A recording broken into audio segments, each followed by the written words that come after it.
Dr. Laubach will direct the first question to you. It says, how can a minister's wife help her husband in the best way, especially in the pastoral ministry?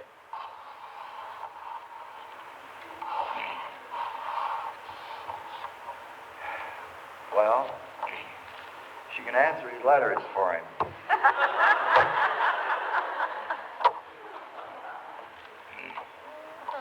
She can also, I don't know why that was funny. It sounded awfully real to me. Of course, she can relieve him of as many obligations and duties as she can, so that he can have time to meditate, to pray. A minister, as a rule, with a big church anyhow, I guess with all of them, is just swamped by too many people. His social obligations crowd out his time for meditation. He doesn't get any time with God, or not enough, and his sermons show it. And I don't know whether I should say his wife could write his sermons for him, but I think in some cases it would be a good idea. I think that's enough about this. Ms. Eggleston, I have the question here. Are you writing any additional booklets? What will be the subjects covered in them, if so? I'm not actually writing any now, but several are bubbling.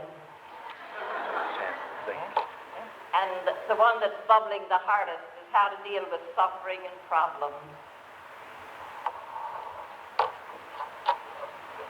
Finish?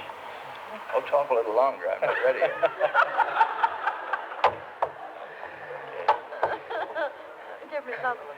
For Dr. Laubach, it says, if we wish to help immigrants in our big cities to read our English and learn our Christian way, how is the best way for us to go about it?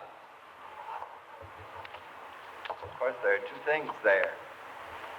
The best way, of course, since I wrote the book and sell it, is to buy Streamline English. And that isn't the only reason. The even better reason is that we're finding that that is working wonderfully well everywhere, both with retarded children, and if you know of any of them, and also with foreigners, with immigrants.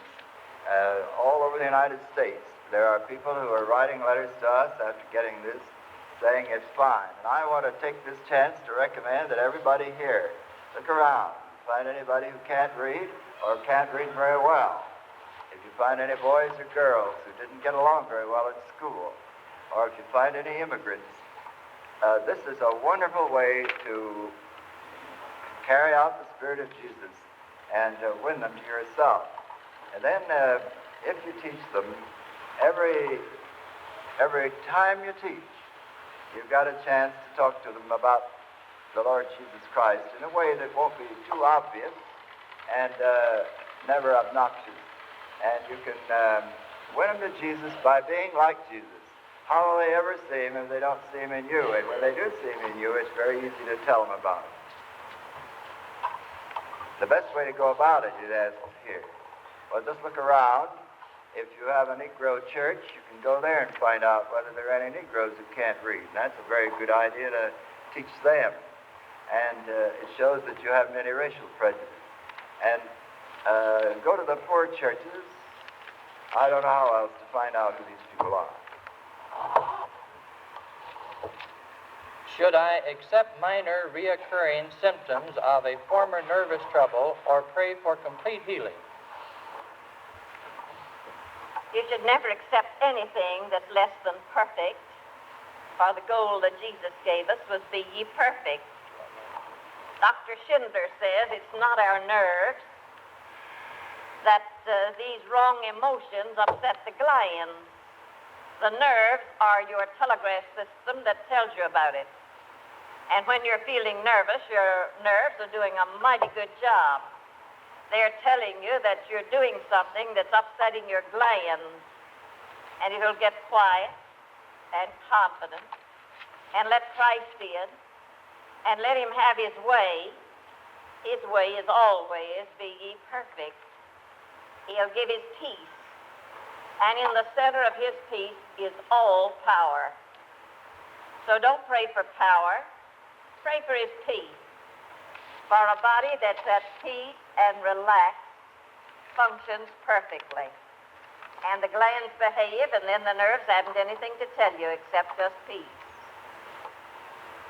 I wouldn't ever accept anything that wasn't all that you'd like for it to be. This question to Dr. Laubach says, we're grateful for the literacy programs, but is free or low-cost Christian literature available? Are the communists taking advantage of this new literacy program and flooding the countries with free literature?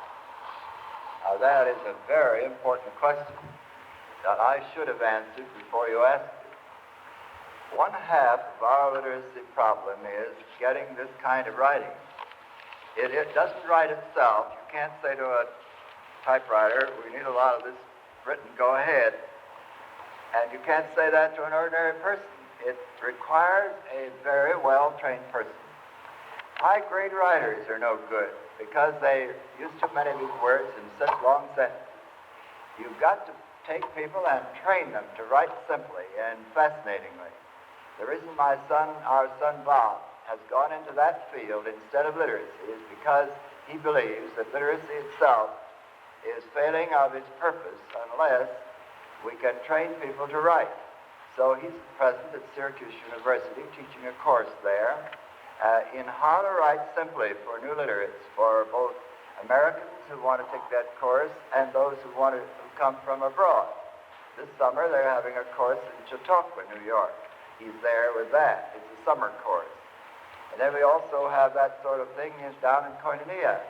And you can learn there from people who are very good at it, how to write simply. This is a mighty good question.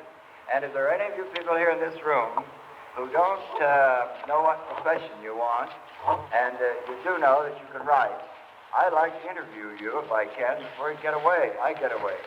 And if I can't, then write about it and see whether you can't get started in this one of the most needy, unmet vacuums in the whole world.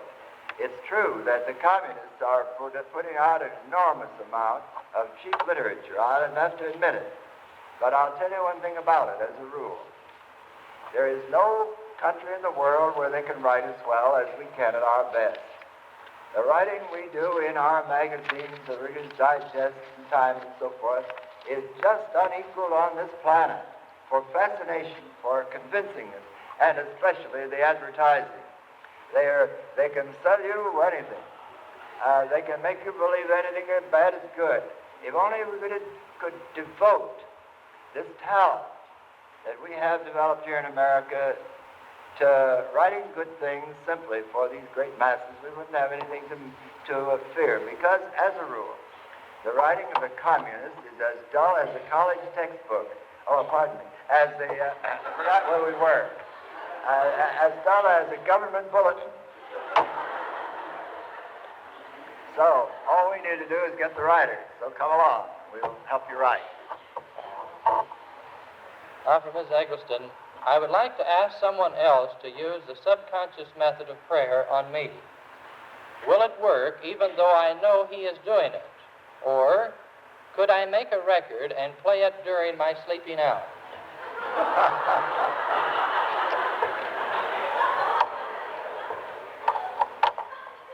You'd be amazed how many people ask me that. Now, if you know what you need, and you know that when you get that planted down in your subconscious, it's going to work, why don't you do it? Why do you go to all the trouble to get somebody to talk to you when you know yourself what you need? You know what you want. And just simply plant it down deep in your own heart, which in the Bible is the subconscious. For when the Bible was written, they didn't know anything about the subconscious. But they knew that what you thought deep down within you, you built. Now you know that's what you need. And why be a baby? Why not grow up? Why not say, I know it? And I thank God he's helping to bring it into reality. That's more mature. Now, I always say it's the people that don't know it's being done for you that you're really helping. And I guess it could be done, for I think some people are doing it. But my advice is, if you know what needs to be done, do it. And do it yourself and stand on your 2 feet and trust God and know that He's able. And just keep the thank yous rolling. Keep His peace in your heart. And when you've found His peace, you have all the power that you need for anything. So seek that. Now, before this is read, I want to ask Louise a question, may I? Yes, you may ask it. Now, Betty Mooney, our best literacy expert down in Koinonia, is trying out an experiment, and I'm watching with great eagerness to see how it works. The company called Linguaphone puts phonographs, records on phonograph plates, and you listen to those, and then you repeat back, and that's the way you learn a language. And everybody knows that's good. That's the best way to learn a foreign language. But now she's got a dormophone put out by that organization. There's a little thing you should stick under your pillow at night. It doesn't begin to work yet, but in about half an hour after you're supposed to be asleep, it begins to whisper softly through that pillow the language that you're going to learn. And then it turns off again before you're supposed to waken. So you teach your subconscious mind that foreign language. And then in the morning you hear it again, and then you're supposed to repeat the whole thing without any aid.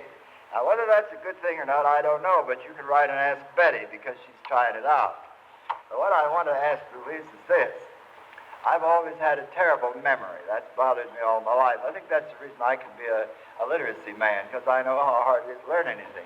But I have a notion to put on a record, and then on Betty's machine, stick this under my pillow, something that'll say, you'll remember everything, you'll remember everything, you'll remember everything, you'll remember everything, you'll remember everything. What do you think of that? Grow up, Frank, grow up.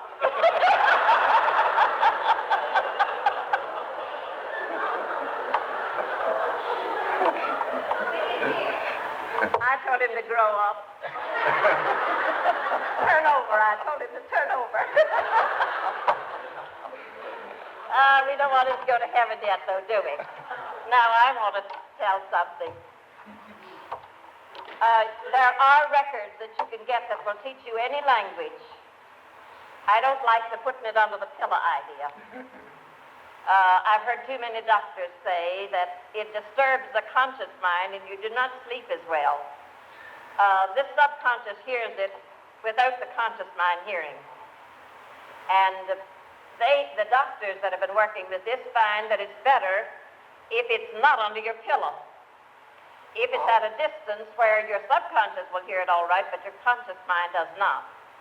But really you can learn any language or you can learn anything through records. There isn't a child that's slow in any one subject at school or in 2 or 3 subjects that you could not teach that subject to your child while they're asleep. And anything you teach them while they're asleep, they'll never forget. And the conscious mind picks it up and benefits by it.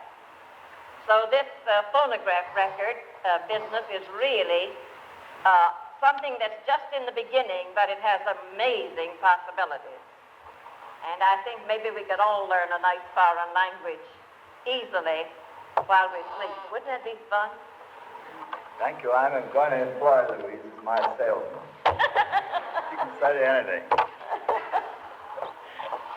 I was going to kneel this morning. Yeah, I understand you did. Congratulations to you all. That was a gilt-edged project that you spent your money for. I endorse it. A question for Dr. Laubach says, will you please explain the new literacy group with which you are associated? Well, I was with World Literacy and Christian Literature for a good many years. Indeed, about 1940, I began with them, went on until 1950, 1952 or 3. But I found that governments all over the world wanted our help, and that the missions there, in some cases, are very small. I want to get to those governments. We'll take Arabia, for instance, where they don't have a missionary, or Afghanistan, no missionary, or Nepal, no missionary, or Yemen, or many others. I won't go over them all. I could name 20. where there are almost no missionaries because they're so prejudiced. So an organization was started that could bypass that. It didn't call itself Christian. We're Christian, I hope. I hope you've noticed that. But we're called the World Literacy Incorporated. And we get invitations from these governments, as I did this year, and go right straight to the Ministries of Education. And there we organize a program to help people to read using the government. Unless we do that, we'll only reach about 1 out of 10, or in some cases 1 out of 100, sometimes more than that. So this is an attempt, this other organization, to reach those that can't be reached directly by the missionaries. And thus we get those that can be reached by the missionaries and those that cannot. Now I was with them until the 1st of June this year, this new organization. But Miss Laubach and I talked a great deal about it and decided that from now on we would like to be, I don't know how long it's going to last, this is an experiment. Maybe we'll start with that. We'd like to be freelancers. And we'll serve both of those organizations and also World Neighbors, and we'll serve Koinonia all they'd like to have us, and Meals for Millions if they need us sometimes, and UNESCO if it wants us, and the United States government if it wants us. We'll just serve as long as people want us on a temporary basis, a little bit like an engineering firm does. It builds a dam for somebody, or like a lawyer. He takes a case, but he doesn't promise to take no other cases. Up to this time, we have been employed full-time by one or another organization, and we weren't supposed to take any other cases. I wonder whether you understand what I mean now. We're going to see whether we can't help everybody a little bit better than we have been by being free. At the present moment, we're serving CFO only. May I ask Frank a question? I want to know what he's going to do with the rest of his time. I'm going to live at Koinonia the rest of the time.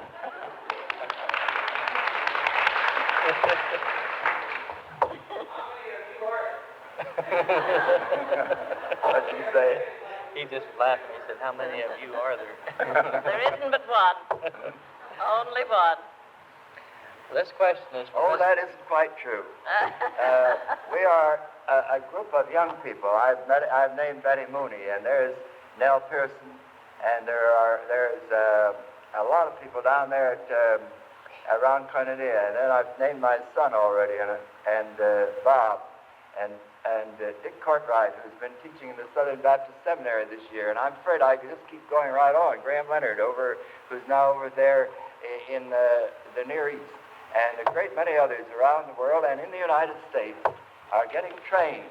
And we're talking now about having what we will call literacy consultants. Maybe we'll incorporate that, I don't know. And anybody, anywhere, who wants a consultant, if I'm not able to go myself, I'll recommend one of these people, give him a recommendation as an expert. And so it isn't quite true that there's only one. It's getting to be more and more and more. And I'd like to invite some of you to take the training first. You can get it. You could get it at Koinonia if you want to. You can get it at Syracuse if you want to. You could get it at Hartford. But that theoretical training isn't enough. Then you've got to get the experience. And we could guide you with that. And when you get the training plus adequate experience, you'll get a certificate as a literacy specialist. And then you'll be able to go out and answer these calls. Do you know how many calls we had this year? We had at least 18 different calls this year, and we are not able to fill those calls yet. So the world is open, wide open. I told them at that church this morning that never since Jesus was here in this earth was there such an opportunity for the people of the United States to go out and help that needy world as there is now. You can't go and preach to them. They won't listen to you unless you first do something for them. But if you serve them first, they won't care what you say. Finish. Is there a way you may get your pamphlets on tapes on the subconscious mind to our schools for handicapped and cerebral and palsied children? There isn't any way now that I know of. I think practically every lecture I've ever given in a camp has been taped a dozen or more times. And I think you could find most of these tapes through the Hafleys in Oklahoma City, and Mrs. Hafley is here. But when you want to help someone subconsciously, you want something made just for them. Now, I've heard the Hafleys say that if you write and tell them the need, that they would make up such a tape for you and send it to you. I think that the record is better than the tape. I imagine they would make the record. Or you could get your record in any city. For the record, you can play all night long. You can just start it on a repeating machine, and it plays all night. The tape, you've got to end it and begin it, and so I recommend the record rather than the tape. But if you need help along that line, you can write out your prayer using the booklet as a guide and asking God to direct it and make it the personal thing that the one you want to help will need. And then you could go and make your own record and start it going every night when you go to bed and let it play till you get up. And it will surely meet the needs of the one that you're helping. I mean, it will play all night long, and he wakens up 3 or 4 or 5 or 6 times. As soon as he goes back to sleep, it catches him again. And we have found, the doctors that are working with this have found that the record brings faster results than trying to get up and do it yourself every few hours.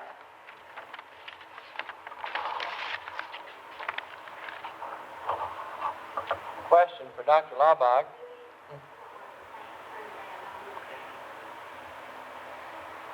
Which perhaps some of you kind of saw him wince a little bit when I showed it to him. But he says, how does God speak to individuals? Now, I didn't wince, but I just thought, we won't have any meeting tonight. There won't be time if I'd start on this subject. Nor will we make the airplane at 4:30 tomorrow morning. How does God speak to individuals? Well, to make a very long story short, I guess it's a story about 5 billion years long, God is constantly speaking to everybody here all the time. Our question is not, how does he speak to us? Well, I suppose it is. He speaks to us in everything. It's nice air that's coming to me, but not to you, God. And your friends are, and this koinonia is, and of course the CFO is, and everything is. The green leaves are everything. God speaks to me everywhere. There's never anything truer than that song. In the rustling grass I hear him pass. You know, that beautiful poem.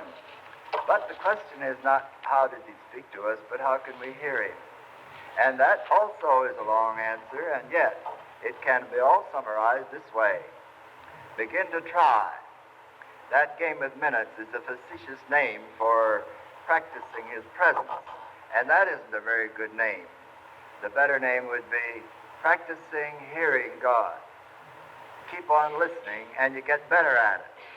Just like a little baby that first grabs the table and tries to come up and then falls down again and keeps on. So we are little babies in learning the language of God. And by the way, that book over there tells you a little more about it, learning the vocabulary of God. Not much. But that, in short, is the answer.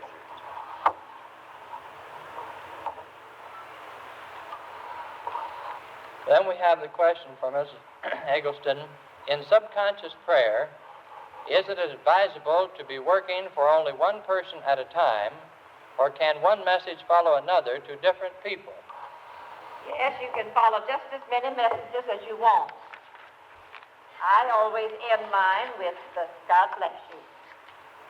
And then I wait a couple minutes or even 1 minute.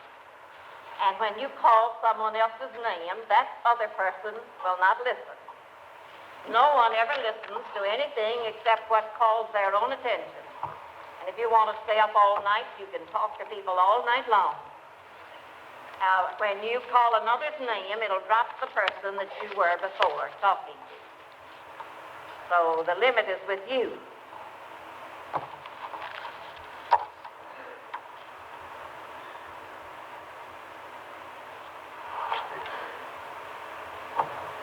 This question, how may we be certain what work God wants us to enter? Almost everybody in the back end of this room wants an answer to that question. It's a very good question for old and young alike, but especially for young people. There are just two important questions in the world, more important far than any others to them. The first one is how to choose the right partner. I don't know, I guess that's the first one. And the other one is how to choose the right job. What job does God want you to take? Well, there are several ways to know. Your own inclination has something to do with it. You ought to like the job you're in. If you don't like it, you better change. So, if you can. I'm sorry for you old men who can't. But the second one is your talents. If you have special ability in some line, aptitude tests are now given so you can easily find that out. That's God's finger pointing in that general direction also. And the third is open doors. So far as I myself am concerned, I have all my life believed, and it worked, that the thing to do is to go around trying the doorknob, see if the door will open, and then take a peek inside if the door does open and see whether it's the kind of thing you can do. And then all the time keep talking to God and telling Him you want to do His will. I didn't answer that other one completely a minute ago, nor very well. One of the ways to know God's will about your life work and about everything else is to be willing to do it. A great deal of the time, the reason we don't know God's will is we're afraid we won't like it, and so we refuse in advance, even to try to listen. There is a verse in John that is very profound, so profound that you must think about it for years before you plumb it. Listen, here's this profound verse. He that willeth to do His will shall know. You will to do it. You say, whatever it happens to be, I'll go with you. Now, most of us are this way in our life work. God, any job that doesn't take a salary less than this, I'll accept. God, any crowd that isn't as bad as any worse than these, I'll go with. God, any work that isn't any harder than this, I'm with. There is a big circle, and we cut the circle there, and everything above there, God is okay with me. And that He happens perhaps to want us to take a job down where I am, where the poorest and the lowliest and the lost. It may be off the corner of the world. Lots of people block God by saying, I'll go with you anywhere in the United States.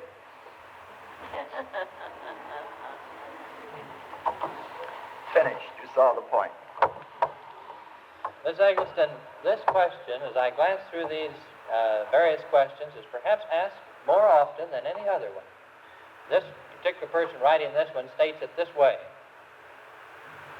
Could a person use the idea of talking to the subconscious for evil and malicious purposes? And if so, is there a serious danger in this?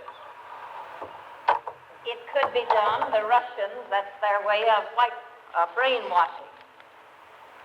But as I mentioned the other day, if your life has been given to Jesus, if He really rules in your heart and your life, that evil cannot touch you. And we have the word for that from one of the finest missionaries in the world, Dr. Chris Jensen, representative of the Virginia Methodist Conference in Korea, has been there from 15 to 20 years. He was in prison as long as any prisoner of the Korean War, in Korea. And that was his statement. He said, if your boy has had a real experience of Christ in his life, you needn't be afraid of any brainwashing hurting him. But he said the terrible thing is so many of our boys went out, even as church members, that had never really had an experience of a changed life, oneness with Christ. And they could fall under that evil spell. Yes, there's no great and mighty thing that cannot be misused. But we are certainly not going to turn a power as wonderful and with as much potentiality for good over to evil alone. We would be cowards to do that. We're going to take these mighty powers and use them for good. And the wonderful thing is that Christ protects us from the evil when we let him rule in our lives. Does that satisfy, or do you want to know more about it? Because I'll keep on talking if that doesn't satisfy. That's good.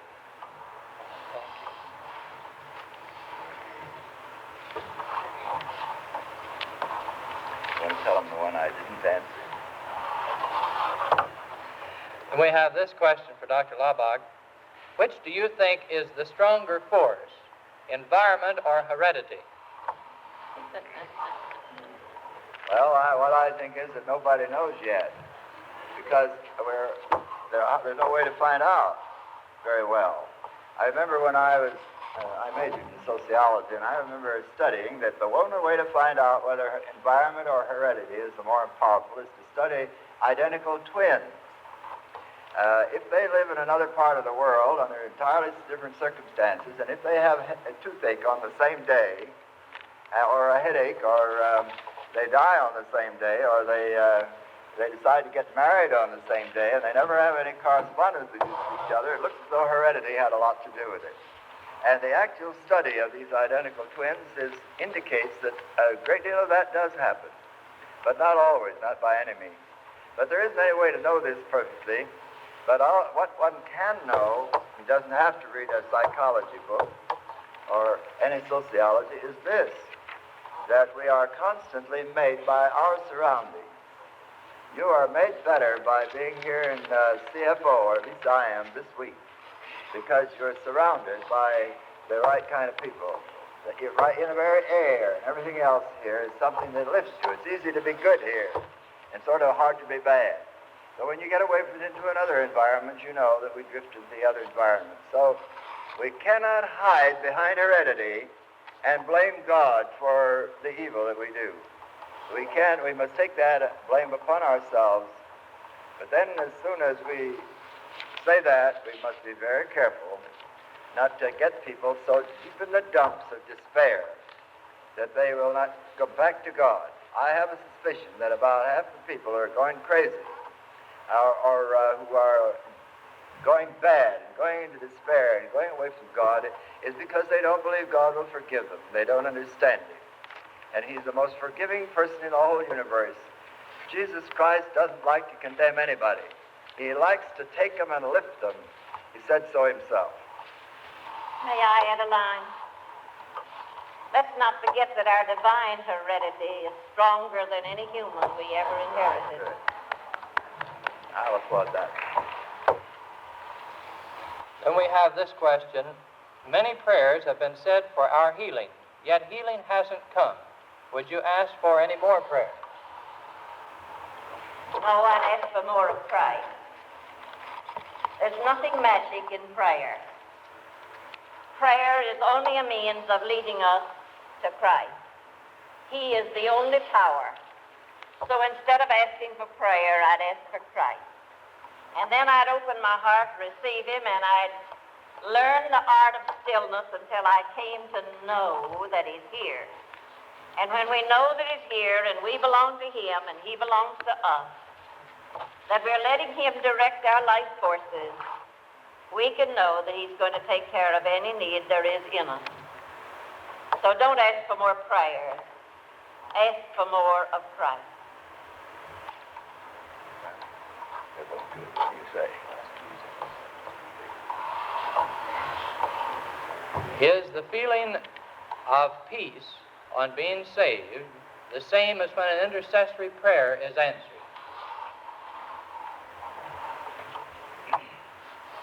I imagine that you're puzzled by that question.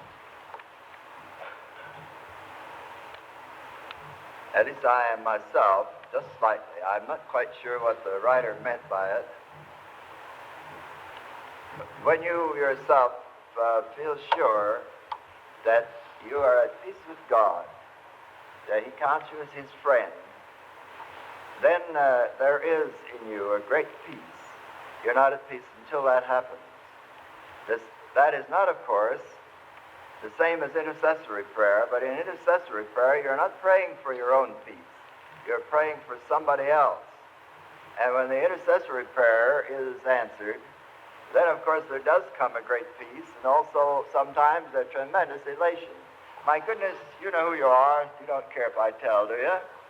One of the most beautiful girls, you can almost tell who that is now, can't you? In this whole place, lovely in spirit and lovely in face, came to me with tears in her eyes and her voice trembling. And she said, we prayed for my dear, my friend, the girl that I wanted so much to change her life, and I got a letter from her today saying that she's sorry for the way she's been and that she's going to change. Well, that was intercessory prayer. That gave more than peace. It gave a tremendous elation. And I'd be willing, if I were a betting man, to bet a whole lot of money that within the next few days, as a result of some of these prayer groups we've had here, you're going to hear or get letters about miraculous answers to prayer, because we have been so strong in that here. I guess I've answered that now. We've already heard some. Yes. Our time is running short on us, but we'll have one more. What is the best method of adding new prayer members to a prayer circle? And do you think prayer cells should be advertised? Well, the best method that we've found to increase your prayer group membership is to help people in trouble. You never have to look far to find people in trouble. Go and offer to pray with them. Offer to give them some little book or some big book that has helped you, and just say, this has helped me. I believe it will help you. And we're praying for you. And we'd like to do more if you'd like for us to. And if they show any response, use it and take hold of it. We've found that every time you help a person solve a problem, you have a new member in your prayer group. At least that's the way the World Literacy Group grew. You'd bring them in on stretchers or on crutches or most any way. And when the healing came, you had a new member of the prayer group. And you had an enthusiastic one. You had one that wanted to go and help another. Now, there was a second part of that. What was that second? I wanted to answer that. It's a matter of advertising. Our World Literacy Group is a part of our regular bulletin on the church bulletin. We have 5 groups in our church. The others are not advertised. But this World Literacy Group is an open group. Anyone, any race, any color, any kind, is welcome always to the World Literacy Group. It's an advertised group. We meet every Thursday morning at 10:30 in Ghent Methodist Church. And our church very proudly puts it in its bulletin with all of the regular meetings. Now, the others are not prepared to just have strangers come in and take over, and so they're not advertised. It depends upon whether you're a group that you feel that you can meld anyone that comes into oneness of spirit. If you can, let them know you're meeting and make it an open invitation. But of course, the power in a group is unity. And if you don't feel that you can meld just anyone that comes into a unity, why, maybe you'd better not make yours an open group. I do want to thank the Nebraska Council Ring for giving me this opportunity to ask questions to these 2 fine, wonderful people. We do have many questions that you have given us. The time does not allow us to answer.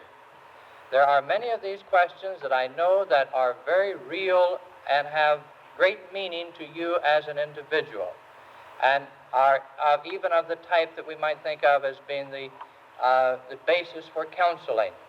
But we do have run out of time now, and we do so very much want to thank you.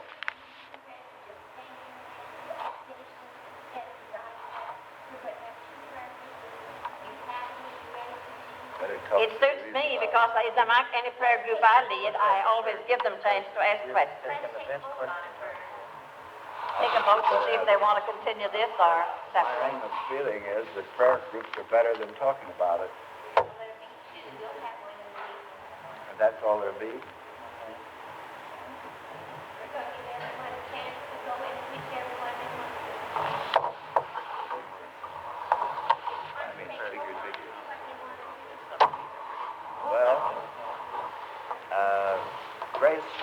question whether we should continue with this discussion or go over into the prayer groups.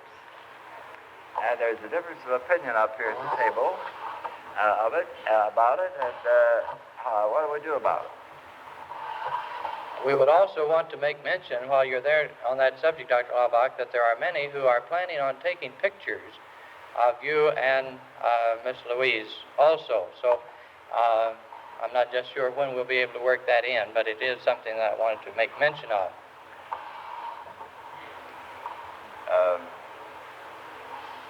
Do we want to have a debate about that? It's perfectly all right about me. I don't mind. I think that the idea was that there's some groups that have not had an opportunity of being with Frank, and there's some that have not had an opportunity of being with me. And this afternoon we were going to let you choose. Frank's going to remain here. I'm going over in the chapel. And you're privileged to go to either place you want. Now, in any group I lead, I always give you the first 15 or 20 minutes to ask any question you want. For when we pray, I like for us to be one in spirit. And if there's something unsettled in our minds, I don't feel we pray with the same power. And so I'm going over in the chapel, and if you have some unsatisfied questions that you want to ask, we'll give about 15 minutes over there for questions. And then we're going to really try to pray with power that's going to bring heaven down in the hearts of men.